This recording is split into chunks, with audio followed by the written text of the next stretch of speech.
Bem-vindo a mais um Estado do País na Rádio Transforma e na Revista em Comunidade. Peço-lhes, como sempre, para partilharem o programa, subscreverem o canal da Rádio Transforma, o que é muito importante para este projeto de liberdade, igualdade e fraternidade sem fins lucrativos. Hoje temos o prazer de ter connosco o Sérgio Aires, que é vereador da Câmara Municipal do Porto pelo Bloco de Esquerda e é assessor do Bloco de Esquerda no Parlamento Europeu.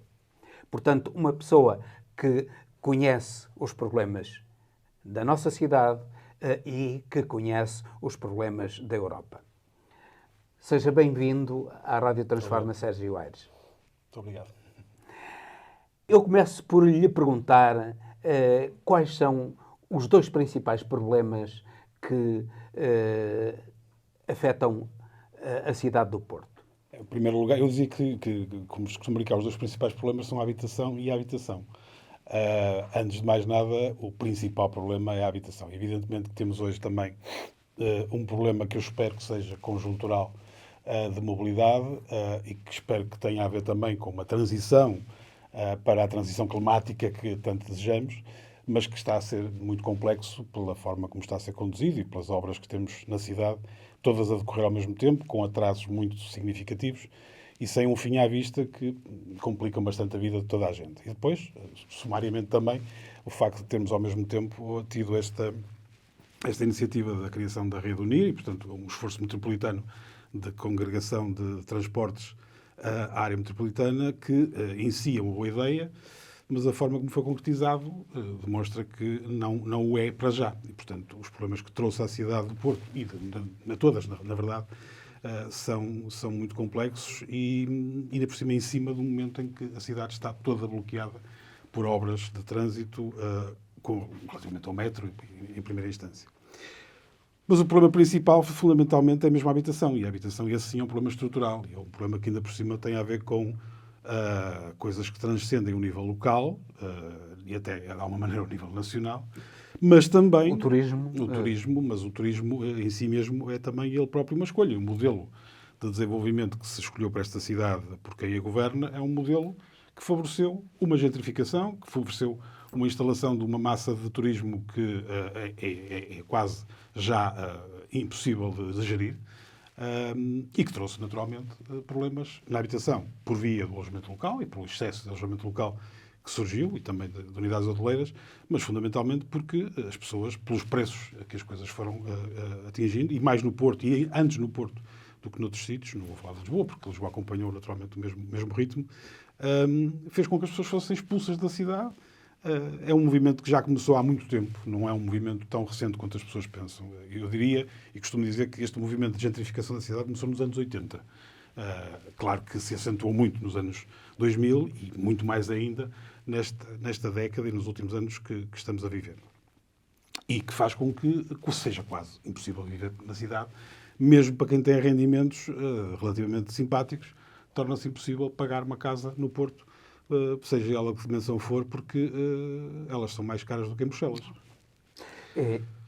Mas a Câmara do Porto tem desempenhado o seu papel como promotora de habitação social ou habitação a custos controlados? A Câmara do Porto gosta muito de se gabar de que tem um número de habitação social muito superior àquele que é o país. Ou seja, o país terá 2% de habitação pública e o Porto tem 9%. Normalmente o Sr. Presidente gosta de dizer 13%. 13% é o número de população que cobra a habitação pública. A habitação pública, na verdade, são 9%.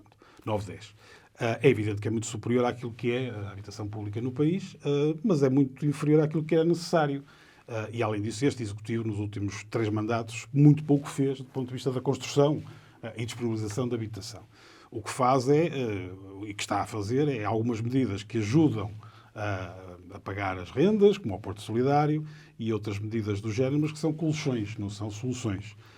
A ideia da habitação pública é uma ideia de que parece que estamos satisfeitos por ter 9% e, portanto... Mas os 9% têm que ter em conta o país, porque a habitação social só é necessária normalmente nas grandes cidades, nas vilas, Sim, nas pequenas cidades e nas vilas. A necessidade de habitação social não é assim tão premente como aqui. Este problema da gentrificação... E particularmente no interior, não é? Sim, mas este problema da gentrificação dos grandes centros urbanos, como é o caso de Porto e Lisboa, leva, isto é uma onda autêntica, leva a que os preços da habitação tenham explodido nas cidades satélite e já em Viana e já em Valença e em todo o lado. Ou seja, fizeram com que a especulação financeira que existe naturalmente muito grande por via do turismo na cidade de Porto se espalhasse para os outros sítios. E, portanto, é normal que as pessoas percebam que as pessoas têm que alugar uma casa e que façam os preços que querem fazer. E, portanto, neste momento já é muito difícil também, e nessas cidades há menos capacidade ainda, nomeadamente financeira, de construir habitação pública e, portanto, os problemas alastram-se, digamos assim. É uma mancha de petróleo que se vai alastrando e é uma opção. É verdade que já foi reconhecido por parte deste Presidente da Câmara do Porto que se calhar fomos um bocadinho longe demais, coisa para a qual foi alertado durante muito tempo, de que estes fenómenos já tinham acontecido noutras cidades, não estávamos a sofrer nada que já não se soubesse e não sabíamos até onde é que ia parar. Mas, olhando para os outros exemplos das outras cidades, sabíamos. Portanto, o que me preocupa é que, mesmo reconhecendo o problema, relativamente, por exemplo, ao alojamento local, nada está a ser feito. Houve umas zonas de contenção que foram definidas, mas, entretanto, porque o Governo fez uma lei sobre o alojamento local, a Câmara do Porto demitiu-se do assunto, inclusive revogou o regulamento do alojamento local que tinha, e estamos, neste momento, outra vez, sem qualquer tipo de regulamentação na cidade sobre o alojamento local. E ele continua a crescer. E mesmo nas zonas de contenção, é verdade que se reduziu, mas mesmo nas zonas de contenção, porque há algumas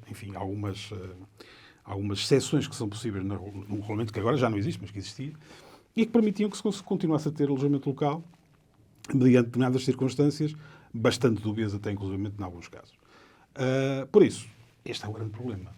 Porque não só as pessoas não têm onde viver, como ainda por cima temos problemas de pobreza extrema, como é o caso do sem-abrigo, onde não é possível encontrar soluções. Pois quando não é possível encontrar soluções de habitação para pessoas que têm um salário, que têm uma vida mais ou menos arrumada, como é que vamos fazer com as pessoas que estão totalmente fora do circuito e que não têm recurso só têm Mas recurso a àquilo habitação que é estão. também um problema do país. É um problema do país também. Aliás, é um problema do país por isto mesmo que eu estou a dizer. É um problema do país, é um problema da Europa. Este problema de gentrificação é um problema que está por todo lado. Eu estive no outro dia num congresso e estavam pessoas do Canadá, estavam pessoas da Nova Zelândia, estavam pessoas da Austrália a dizer exatamente as mesmas coisas que nós. Aliás, o que me faz confusão é como é que ainda não há um movimento global a propósito deste tema da gentrificação. Porque isto está a acontecer em todas as grandes cidades e cidades de média dimensão, com as mesmas consequências. Claro que num país como o nosso, que é um país pobre e que as pessoas têm os salários que têm, é tudo muito mais grave e muito mais difícil. E também com o Estado, que tem uma proteção social muito débil. É verdade que sempre, se essa proteção social, tínhamos 40% de pessoas em situação de pobreza, com esta proteção social temos apenas 19%, mas a verdade é que não temos a capacidade que terá outros Estados, outros países, de enfrentar o problema. E vontade, porque o problema é que também, no caso do Porto concretamente, estamos contentes com esta monocultura do turismo e com esta monoindústria. Mas parece que a Europa está condenada a ser o museu do mundo. A Europa está condenada a ser aquilo que ela quiser. O problema é que os grandes interesses económicos se instalaram de uma forma global, de facto, nem sequer se trata apenas da Europa, e enquanto controlarem a política, os políticos e a economia, dificilmente haverá alterações. E isso é cada vez mais notório aqui, como no Parlamento Europeu, como é que as coisas se passam quando se está a tomar as decisões mais simples. Veja-se a questão do clima agora e a dificuldade que houve de, por isso simplesmente, admitir que temos que fazer alguma coisa, quando já tínhamos admitido, há 10 anos atrás, que era preciso fazer alguma coisa. Na última COP parecia que iríamos fazer alguma coisa, nesta já estávamos outra vez a dizer que não pode ser, porque, enfim, caminhamos para o abismo e, pelos bichos, ninguém quer pôr termo a isto, porque, de facto, quem controla... É curioso que são os países produtores de petróleo que têm no seu seio a realização da COP. Sim. Isso diz tudo, não é? Poderia ser uma boa ideia, do ponto de vista em que são eles que têm que mudar fundamentalmente as suas práticas económicas. Agora, ir para um sítio onde o monopólio total é o petróleo, dizer que eles têm que deixar de produzir petróleo, que nós temos que deixar de ter combustíveis fósseis, enfim, quer dizer, é esperar muito boa vontade, não é? Não sei. Mas, além do problema da habitação, que é um problema de Portugal, nós temos o problema da saúde e é um problema nacional também. Como é que vê a solução do problema da saúde em Portugal? Desde logo, verdadeiramente torná-lo uma prioridade. Ou seja, não olhar para o Sistema Nacional de Saúde como uma coisa que é muito importante, que é muito linda, que é única na Europa e que por aí fora, mas depois não a tratar exatamente dessa forma. E aquilo que tem acontecido é que, precisamente ao longo dos últimos anos, para não dizer décadas, se tem, veja-se, por exemplo, a questão dos médicos de família. Ao tempo que nós andamos a tentar que toda a gente tenha um médico de família. Governos atrás de governos. E não se consegue.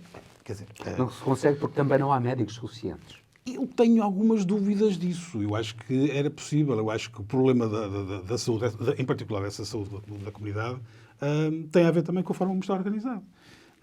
E tem a ver também com a forma como os médicos podem ser cativados, digamos assim, para exercer esse tipo de funções.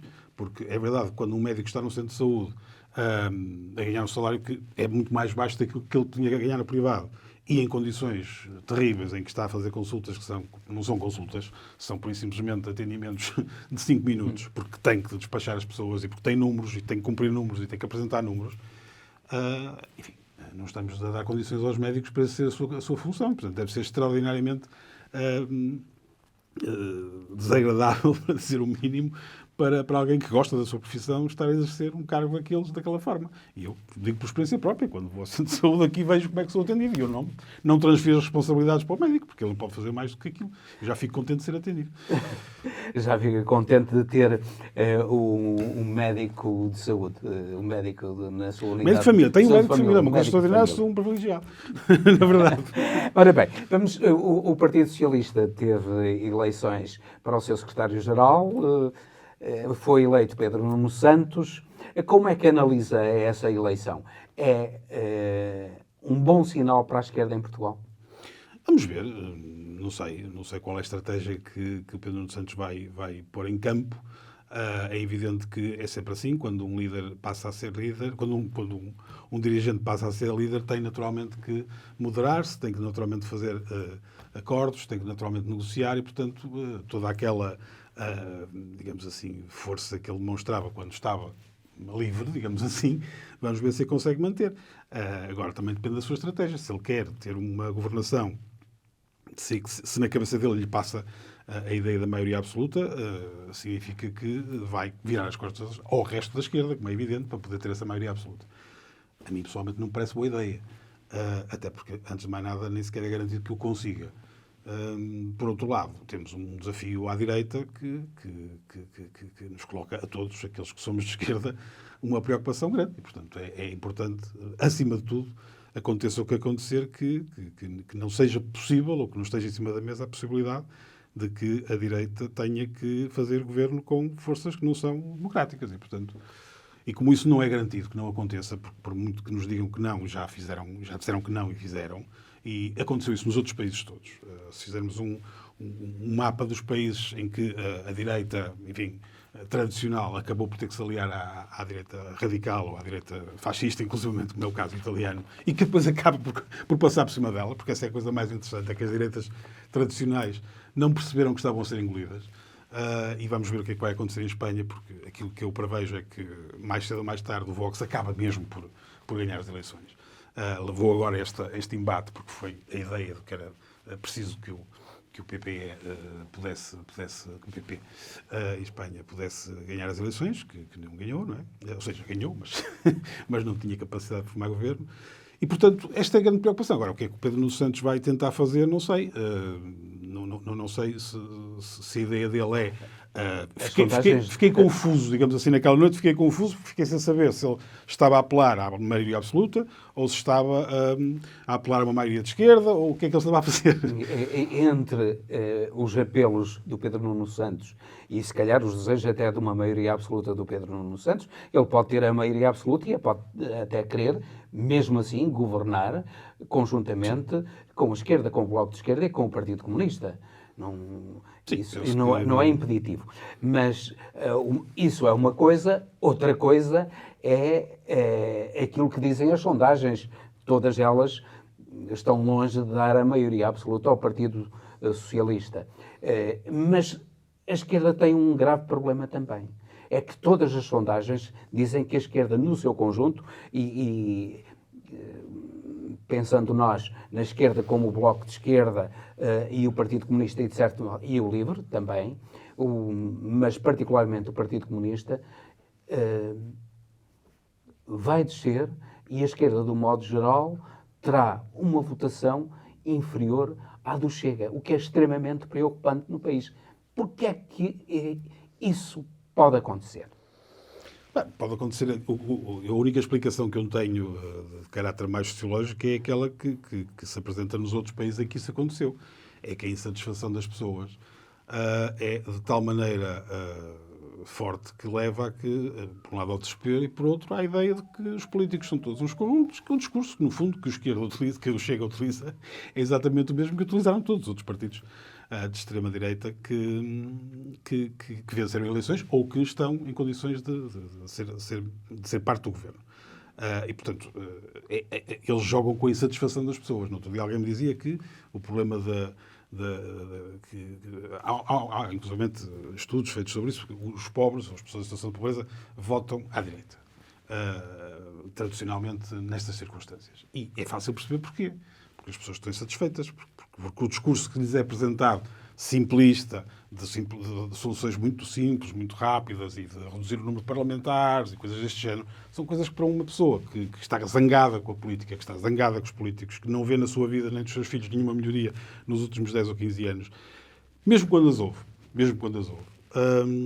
e que parte para ali. Eu dou o exemplo sempre do Lula no Brasil. Quer dizer, é extraordinário como é que o Lula, independentemente da história toda que levou à prisão dele, mas antes disso mesmo, ele já estava a ser muito penalizado. Ou o PT estava a ser muito penalizado. E é extraordinário. Ou seja, não houve partido no Brasil que mais fizesse... O PT. Mas a Dilma estava com 80% de aprovação. Sim, a Dilma estava com 80% de aprovação naquele momento. E por isso mesmo é que tiveram... Houve o golpe que levou o Temer ao poder.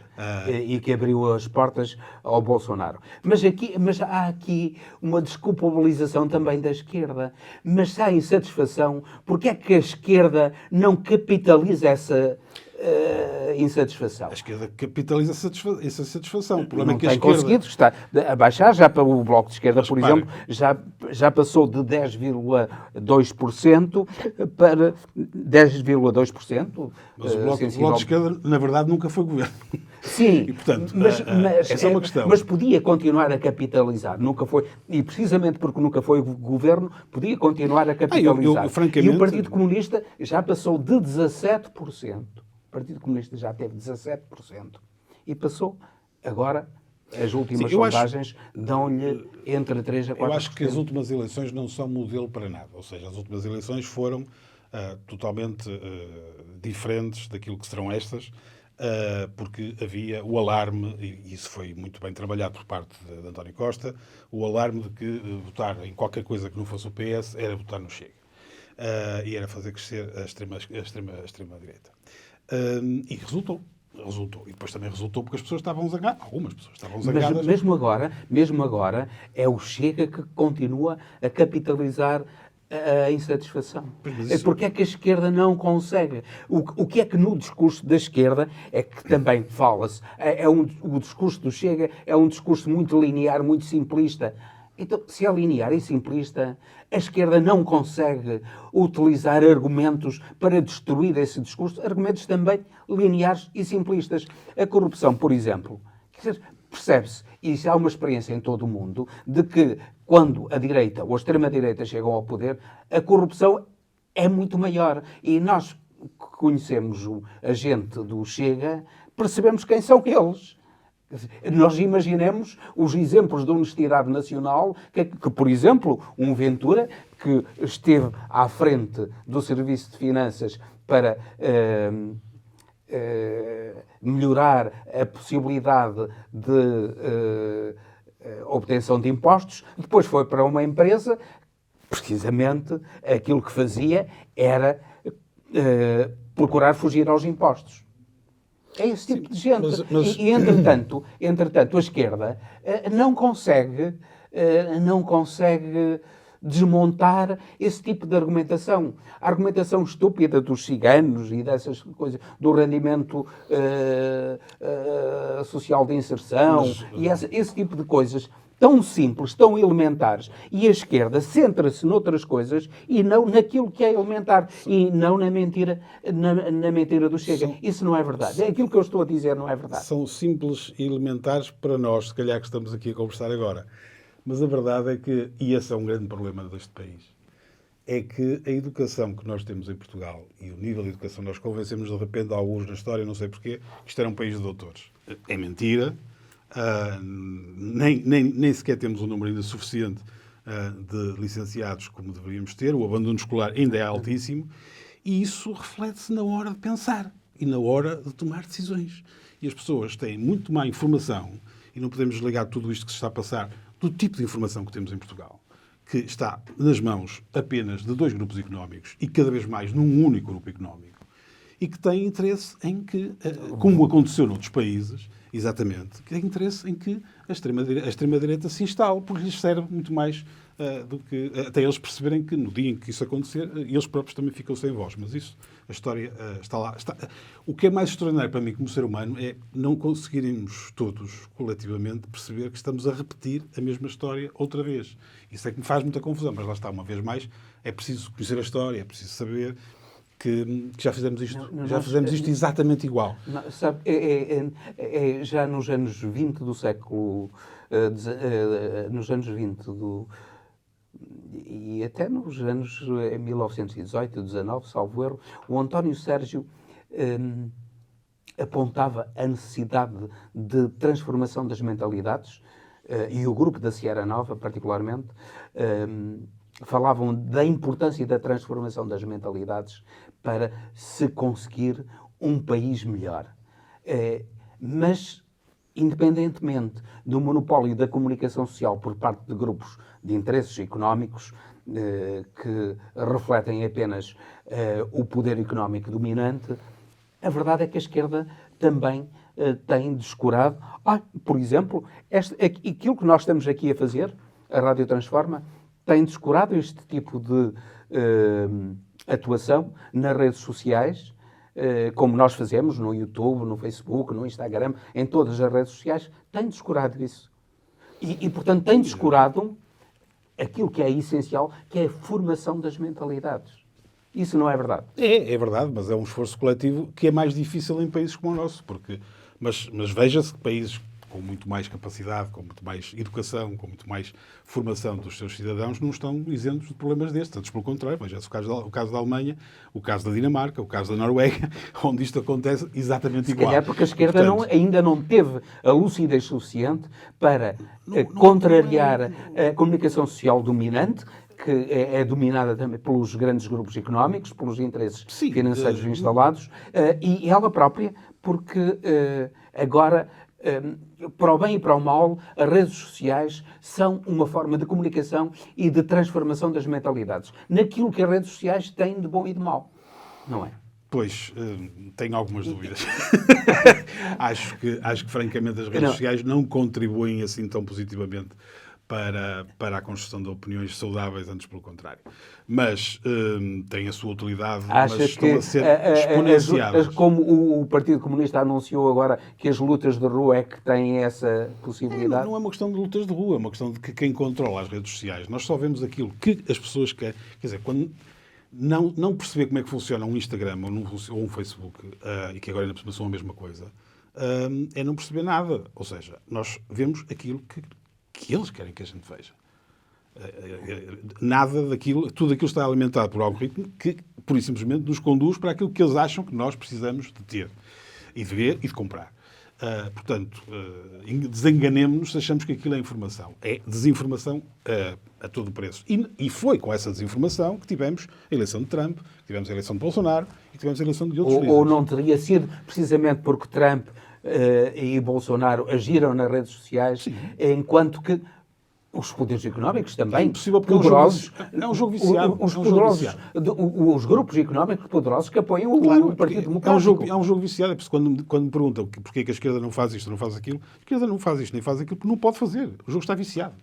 O jogo democrático está viciado. Eu costumo dizer que, se quisermos apontar um tempo da história exatamente igual, vá-se ler livros daquela época e percebe-se. Nós estamos em plena República de Weimar, na Alemanha, em 1920. Exatamente. Conflito societal, divisão entre dois grupos da sociedade, conflitos que acabarão por ser conflitos mais violentos, como já acontece em França, como acontece noutros países, entre os cidadãos, perto de guerras civis, e com uma destruturação total do pensamento. Sim, mas havia os jornais, e quem dominava os jornais era apenas os jornais e os livros. Eram meios de comunicação da altura, e os almanaques, essas coisas. Estava tudo dominado pelo poder económico e, portanto, isso não é... Estava menos nessa altura. Não Estava sei. menos, estava menos. Olha, e vamos passar então agora para uma questão importantíssima nos tempos de hoje, porque implica aquela tragédia que nós estamos a ver, nós aqui na Europa estamos a ver na Palestina. Que solução é que será possível para a Palestina? Só há uma solução, imediatamente, que era cessar fogo e parar com aquilo. Essa era a primeira questão, enquanto fosse possível ainda ter alguma coisa para salvar, seja em termos de território, seja em termos de pessoas. E hoje vi com surpresa, lá está, são as redes sociais, não sei se é verdade, se é mentira, de que já há inclusivamente empresas a vender território em Gaza e com planos, com casas e com arquitetura já feita para Gaza para daqui a uns tempos. Se calhar é mentira, não sei, lá está, são as redes sociais. Mas a verdade é que esse é o primeiro ponto. O segundo é que Israel aceite. Uma coisa é aquilo que se passou no dia 7 e que ninguém, obviamente, pode apoiar, defender, só pode repudiar. Se calhar apoiou e defendeu o governo israelita. Isso já não sei. O que eu sei é que, evidentemente, que ações terroristas têm que ser combatidas, têm que ser prevenidas e têm que ser combatidas. Mas não acha que é terrorismo aquilo que está a fazer aquilo que está o governo a ser feito, de Israel? É evidente que é terrorismo. E genocídio. É genocídio, que tiveram muito tempo. Houve muita gente que eu aqui na Câmara do Porto tive muita dificuldade, aliás, foi chumbada a proposta que o Bloco de Esquerda levou à Câmara do Porto de solidariedade com o povo palestino e que falava no genocídio. Recusaram a palavra genocídio. Se calhar hoje já não recusariam.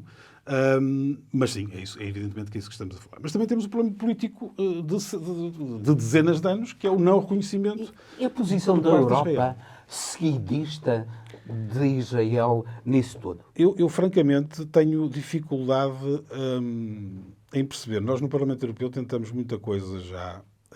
E uma delas era tão simples quanto pedir 1 minuto de silêncio pelas vítimas da Palestina. E foi recusado sequer a possibilidade de ser votado no Parlamento Europeu 1 minuto de silêncio pelas vítimas da Palestina. Quando se tinha votado 1 minuto de silêncio pelas vítimas de Itália de um acidente natural que houve lá, ao mesmo tempo. Portanto, quando eu digo isto, acho que dá para perceber onde é que nós estamos. Ou seja, a cegueira que existe, que é uma cegueira ideológica, mas também uma cegueira económica. Os interesses económicos que estão instalados por trás de tudo isto são altíssimos.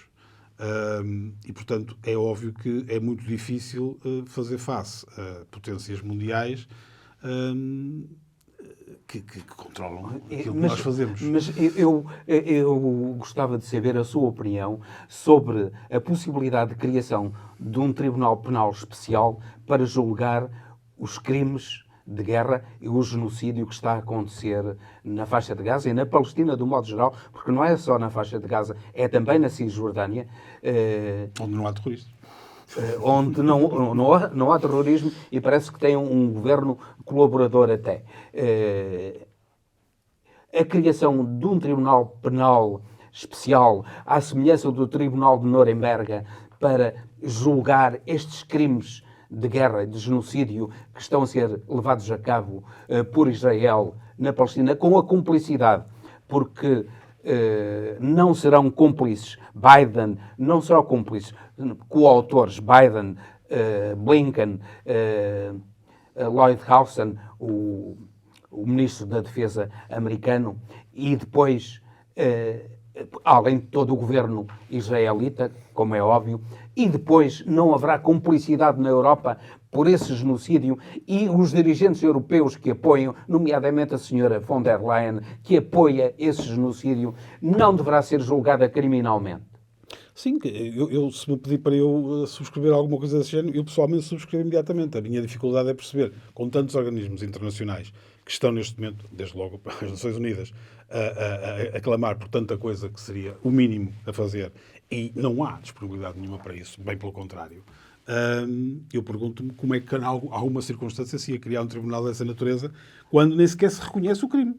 Porque a verdade é que a única entidade que está a reconhecer o crime Claro, são as o Nações criminoso Unidas. nunca reconhece o crime. Não, eu diria que... O criminoso nunca reconhece o crime. Isso mesmo quando o crime é evidente, o criminoso não reconhece o crime. Agora, que o crime existe, existe. E compete a quem tem uma razão minimamente digna, porque isto é uma questão de dignidade humana,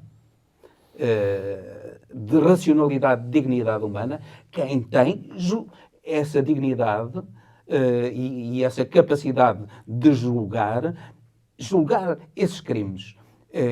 A esquerda, pelo menos, não poderá, no Parlamento Europeu, nas instituições europeias, propor a criação de um tribunal penal especial. No que nos diz respeito à esquerda no Parlamento Europeu, não pode fazer mais que o que já fez e, infelizmente, está praticamente sozinho. Porque mesmo os verdes têm enorme dificuldade, por causa de serem uma parte substancial alemães, têm uma enorme dificuldade neste assunto. E a má consciência alemã sobre este assunto não ajudou nada nesta discussão. Europeia, quero dizer. Má consciência, quer dizer, enfim, relativamente aos judeus e, portanto, àquilo que se passou no Holocausto. E por isso nós estamos numa circunstância em que estamos numa minoria. Aliás, devo dizer que mesmo as intervenções do Parlamento, que são feitas a partir do grupo em que o Bloco de Esquerda faz parte, são assobiadas, são insultadas, só por se estar a defender aquilo que é a mais básica dignidade. Dignidade humana. A mais básica dignidade humana, portanto, é insultada no Parlamento Europeu.